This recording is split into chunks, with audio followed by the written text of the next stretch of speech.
Hello, it's Debbie Gilbert here from the Business Awards show, and I'm also the founder of the Best Businesswomen Awards. And today I'm delighted to be joined by Dr. Amruti Choudhury, who was a silver winner in the Best Businesswomen Awards last year for Best Coach, and she's also won some other awards, which we'll find out a bit about later.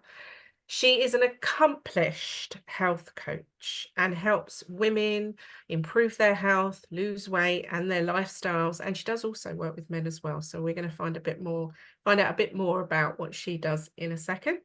And we're also going to get some great business tips off of Amruti. So some of the things that have helped her on her business journey. So welcome, Amruti.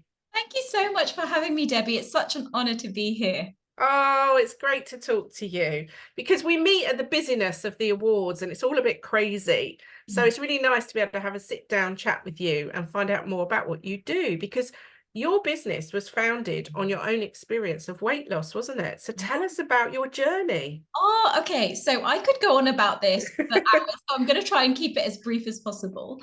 But I am a doctor by profession. I was basically always that person who was always pushing myself, very academic, very mind-based, like thinking, oh, I have to think my way, to achievement.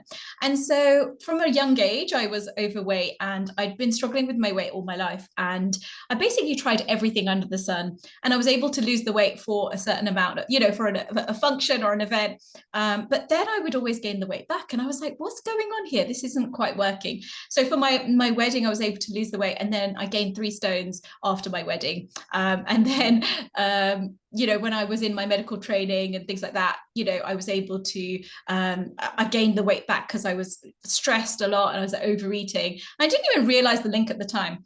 But after the birth of my second son, I had gained 3.5 stones in that pregnancy. And I thought, I really want to lose the weight for myself, but also to be healthy for my children, to be able to run around with them. And so I started the journey again, tried everything. And then I listened to a podcast once, and someone said, it's your thoughts that create your results. And I don't know, something just hit me. And I was like, could that be the case with my weight loss as well? And I thought, okay, let me just hire a life coach to help me with my mindset. What's the worst that could happen? I'll just learn a bit more about myself. And what actually happened is that was the thing that completely changed my whole life. It sounds quite cliche that you hire someone and then it changes your life, but that's actually what happened with me. So I basically was able to get to the root cause of why I was overeating. I was able to really look at what are the thoughts that I'm thinking, and how is that actually impacting me? So just little things like, I must finish my plate, it's rude to say no, I can't ask anyone else for help, all of these things made me feel a certain way in my body. And then to push away those feelings, I would eat. And I didn't realize I was doing that, but I would eat when I was bored, when I was overwhelmed, when I was stressed, when I was happy, when I was, all of that. And when I learned how to feel those emotions in my body and regulate my nervous system, it changed because I didn't then need the food to make it better. And I was like, wait, what? This is amazing. But not only did it help me lose 42 kilos, which is about 7 stone, which is so fun, but it helped me change everything in my life. It helped me become a better mum. I wasn't shouting at my kids all the time.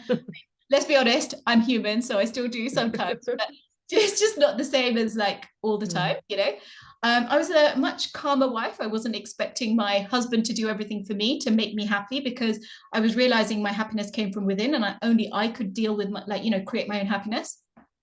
And I healed my relationship with my mother-in-law, which is really interesting in this Asian culture because it's a big deal, and it was all without her changing at all. So I was like, this is magic. I need to teach this to the world.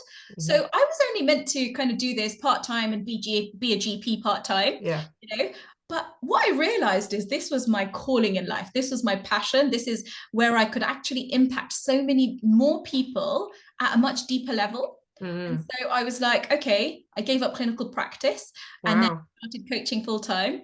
And now I focus mainly on the mind management of weight loss. But basically, because it's life coaching and I incorporate nervous system regulation, I incorporate all of my medical knowledge from being a doctor and for over 12 years, I use all of that in my programs to really get to the root cause of any habit change. And the main one that I focus on is weight loss. So who's your typical client? Who comes to your door? So the most of the people who come to me are people who have tried a lot of other things. They've tried the traditional weight loss methods of, calories in, calories out, exercise and things. And they know that that's not working for them. They've tried it multiple times and they're like, okay, there's something a bit deeper to this. And I want to get to that root cause. So it's normally very successful women who are so successful in other areas of their life, but this is the one area that they're struggling with. And I also coach men in my one-to-one practice. So it's normally busy men who are often entrepreneurs who are, who are smashing it in other areas of life, but this is the one area that they're struggling. So they often come to me because of the medical background and because of the getting to the root cause with all the mind management and nervous system regulation. So they know that it's not going to be just action, action, action, but it's going to be really doing some action, but also really like understanding what the neural pathways are and how to change them.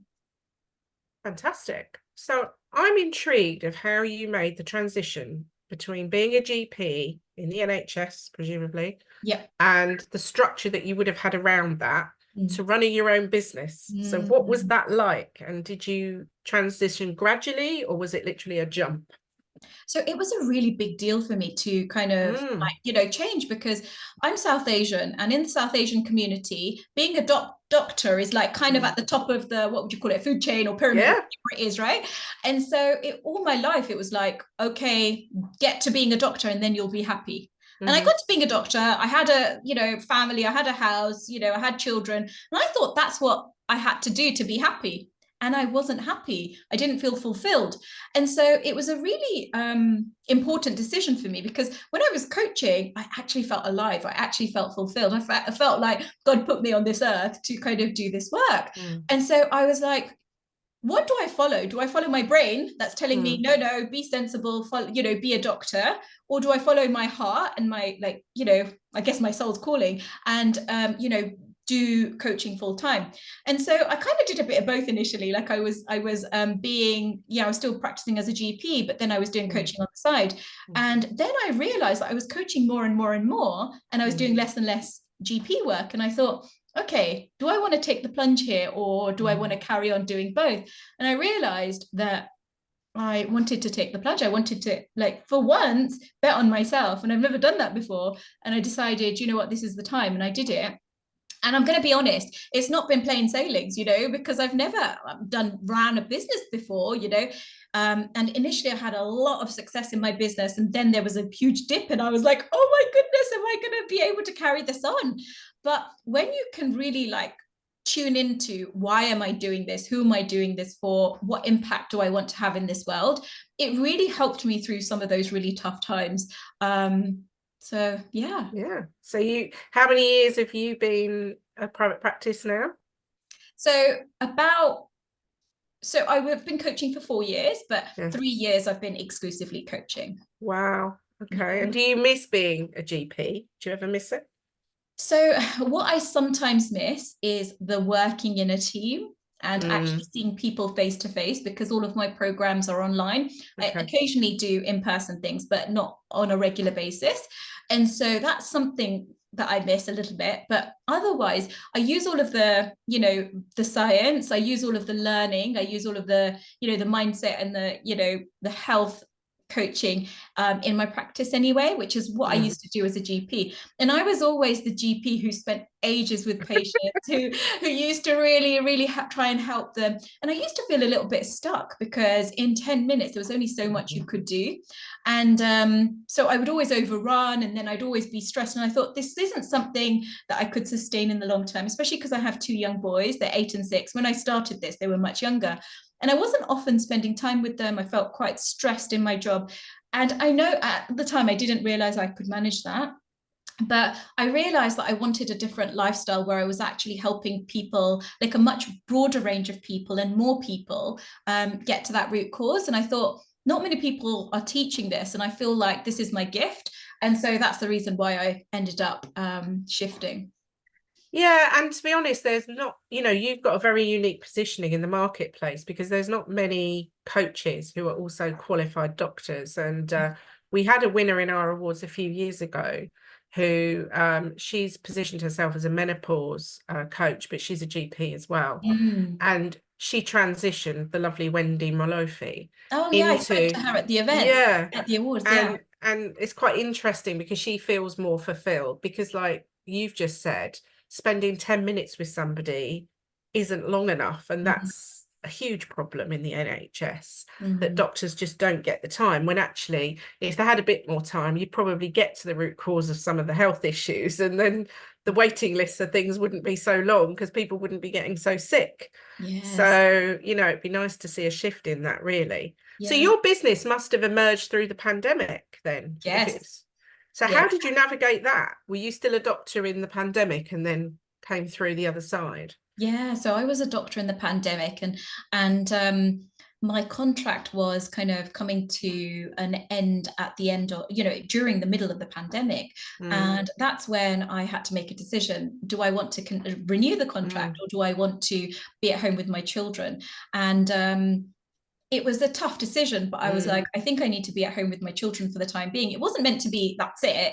But then I ended up locuming instead of doing my regular salary GP post. And in between, I was trying to manage the children as well. And I was like, okay, this is like really, really tough here, because not only do I have the fear of the pandemic and elderly relatives and looking after the kids and, all of that, but on top of that, I'm building this business, and I've never built a business in my life, So it was quite, a high stress, environment. But also the thing that drove me was, oh my goodness, my clients are getting phenomenal results. Like, I already knew my story was pretty, like, phenomenal, but when my clients were getting those results, and it was rippling out into the world, like through to their kids or to their partners, or to the people that they work with, that's when I was like, okay, this is worth that initial discomfort.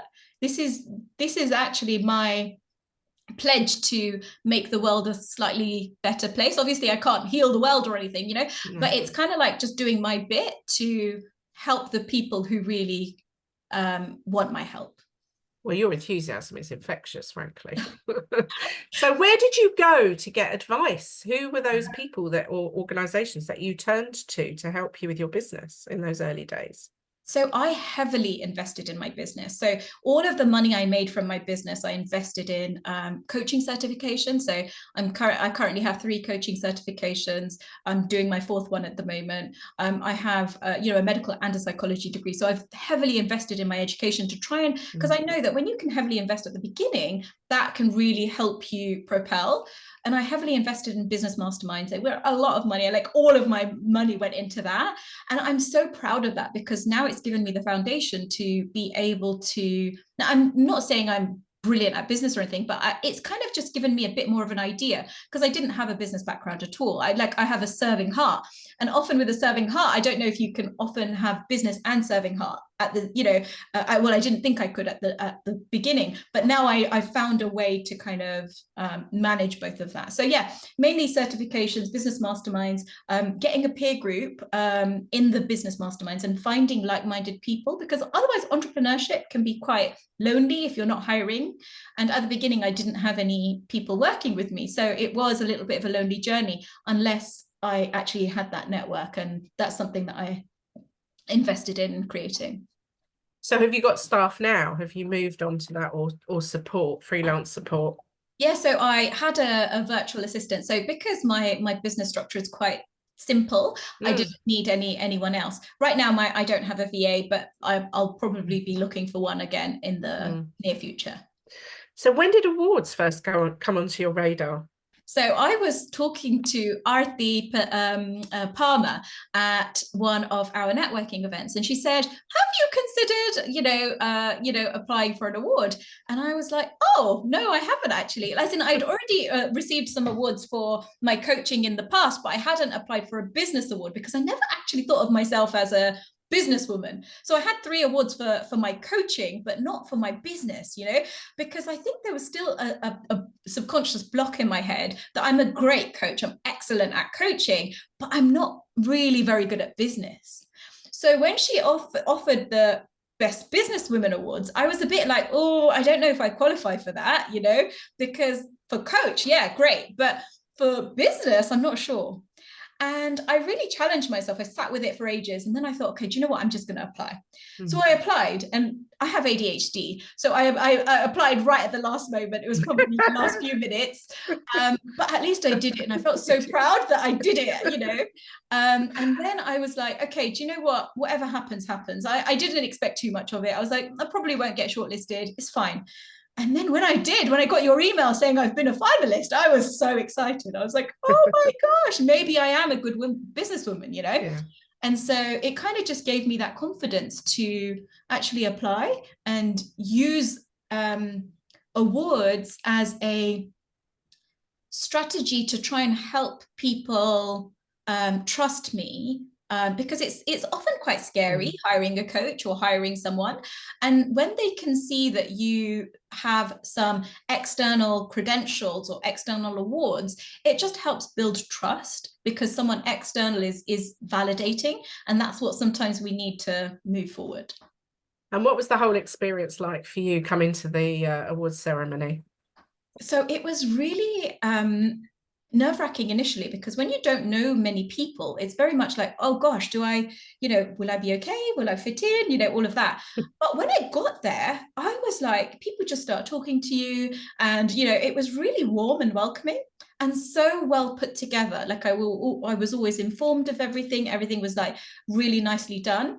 And so it made me feel really quite special, to be honest, like, especially in a time when you, especially as women, we don't get like socialized to believe that we should celebrate ourselves. It's very much like we should do things for others and, you know, revolve our lives around other people. So when you are in a container where you are celebrating yourself and your own achievements, it's really empowering. And it's quite it really helped me to believe in myself as a business owner. And I think that's really the purpose of an awards, really, is to help you believe in yourself. And like you mentioned, the external validation for your marketing, because you can say to people, I'm an award-winning coach, and I've been, you know, externally validated by a panel of business experts. And believe me, they're very thorough. Our judges, very thorough. And your entry will have been seen by 3 different judges. So the scores are put together, and then the people with the biggest scores get through to the final, and the person with the most gets the gold, and then everyone else gets the silver, to recognise that you've been chosen, because we're not an awards that shortlist everybody. So there are some awards out there a bit like that, but not all awards, but there are a few. So I think it's a mark of quality that you have reached that benchmark. And, you know, it must be quite satisfying for you as someone who comes from a, you know, NHS background, to be validated as a businesswoman. And I think that's quite exciting, really. Yeah, and one thing that's very random that came from it is it gave me the opportunity to believe in myself and to take a little bit of a risk. And then one thing that followed on from that, which doesn't really link at all, but it allowed me to believe in myself. And, you know, I was talking about I healed my relationship with my mother-in-law. I had always been thinking about creating a course on that and how to get on with my mother-in-law and stuff. But I thought, no, it's very taboo topic. I don't really want to bring it out. But then I created a course and I actually launched it and I sold it. And it was a lot of inner work that I had to do. But because I had that, you know, that ability to believe in myself with the business awards, I just thought, okay, I could just replicate this here. And I was able to launch this really successful course on how to get on with your mother-in-law without her changing. And not only did I did my inner work on that, but I actually was able to help others who are going through the same thing. So that was, it doesn't really link, but it's the same mindset that I used in one that applied to the other, which was really fun. Yeah, so it gave you the confidence to do that. And I think it's a common problem, isn't it? People having this combative relationship with in-laws. And actually, if you found that peace now and that calm place, that's a great piece of knowledge to share with other people. So tell me about the other awards, because there was another awards, wasn't there? Yeah, so I've received 3 awards for my coaching in the past. So 2 from the 200K Mastermind, and one from the Life Coach School. And then I recently also won the She Awards for Best Podcast. I was highly commended there, which was really fun, because I have a podcast called Weight Loss for Women Professionals, which focuses on mind management of weight loss. So it was really nice to be valued in different areas. So for coaching, that's great, but also for the podcast or for being a businesswoman, it feels really lovely to have that wide range. Yeah, I think you've got a nice little collection there, because I always talk to people about go for local awards, national awards, industry-specific awards, and then look at what else you can do, because there are book awards out there and podcast awards out there. So it's great that the podcast has got that recognition.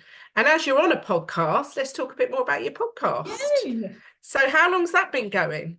So that's been going on for about 3 years. I have over 100 podcast episodes, which is really fun. And it's all about, really how to rewire the brain to change your habits. And so it's mainly focused on weight loss, but really what we're doing is, when you have a lighter mind, you can have a lighter body if that's what you choose, but also learning to love and accept yourself as you are right now, because you are 100% worthy as you are. You don't need to change, but learning how to lose weight in a way that fits in with you in a very doable way, without, feeling restricted, without the calories, points, macros, in a way that fits in with the rest of your life, and you don't have to kind of change every aspect. And so when I did the podcast initially, I was like, I know not everyone's going to be able to afford my programs and have the means to do that. So the podcast was a way to reach everyone and so people could learn this life-changing information without needing to invest if they weren't able to do so. So it was kind of like my offering, or in Hindi, we call it seva, which means selfless service.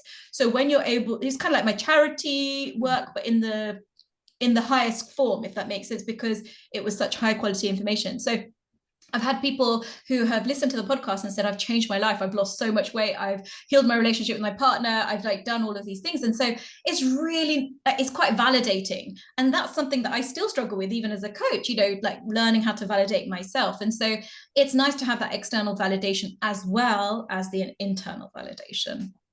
So just remind us again what the podcast is called. It's called Weight Loss for Women Professionals. And it's available on all podcast platforms. So yeah, we'll make sure that is in the show notes, or if you're watching this on YouTube, we'll make sure we put it into the description for you so you can access that as well. So let's just talk about, we love to sort of end our podcast on business challenges and things that you may have done. So I think you did already share the fact that you went out and got some business coaching yourself. You were part of a peer-to-peer group, and you invested heavily in additional qualifications. Is there anything else that you want to share today, that if somebody's listening to this and they are like yourself, they're trained in something and they're fully qualified in whatever it is they're doing, but they're looking to turn that into a business and leave corporate life or the NHS, what are your thoughts? What would you say to them? I would say to trust your inner wisdom, and it often shows up as a little whisper, but learning to listen to that whisper instead of the very loud critical mind. And one thing that's helped me is a lot of internal practices, like a bit of meditation, breath work, things like that, to kind of really calm down my nervous system and be able to listen to that inner inkling, they call it intuition or anything like that. And also to create safety in simplifying. We don't need to do more. So often less is more. And for me, I've been a doer all my life. Do. Whenever I wasn't able to achieve something, do more. And I realized in my business where I burnt out actually from doing so much. And so I had to really pull back and look at, okay, what is going to be really valuable for my clients, and how can I focus on that rather than giving more and more and more. And so trusting, simplifying, and another thing would be evaluating, being willing to look into what has actually happened, and finding the gold in that. Because often we think, oh, well, it didn't work, let's just try something else. But when you can look at what did work, what would I like to tweak, and what will I try differently next time, it's really the gold that is kind of like the gas on the fire, basically, that makes it go much faster. So that's what I probably do. And what's your future plans with your weight loss practice? So I have a goal of helping 1 million women. Oh, wow. Just feel better about themselves. And I've already reached like a vast, significant amount of people on the podcast, but I want to be able to really impact the next generation as well. And I feel what my clients gain from the most is being able to manage their minds and regulate their nervous systems, and then teach that to their children. And what I have an aim of is that the next generation, especially of my clients, don't have to struggle with the things that we struggle with the overeating, the overdrinking, overworking, Netflix, social media, and basically numbing out. And so if we can learn how to really feel those emotions and normalize it, I think that would be my aim, to kind of really decrease these problems in the next generation. That's amazing. We love a big bodacious goal, somebody who's willing to be bold and go out there, and yeah. You are a best businesswoman after all, you see. And we always say they always have these qualities, and the qualities are the tenacity and the drive and the enthusiasm, and you've got buckets of that. So thank you so much for joining me today. If you've been listening to the episode, we will be sharing Dr. Amruti's links, so you can contact her for more advice and help if you think that her services would support you, and it sounds like they're incredible. And we look forward to watching your journey continue, because I think you've just got so much to share with the world. So thank you. Thank you so much for having me. It's been such an honor, and I hope the listeners gain something. Thank you so much. Thank you. Thank you. Bye.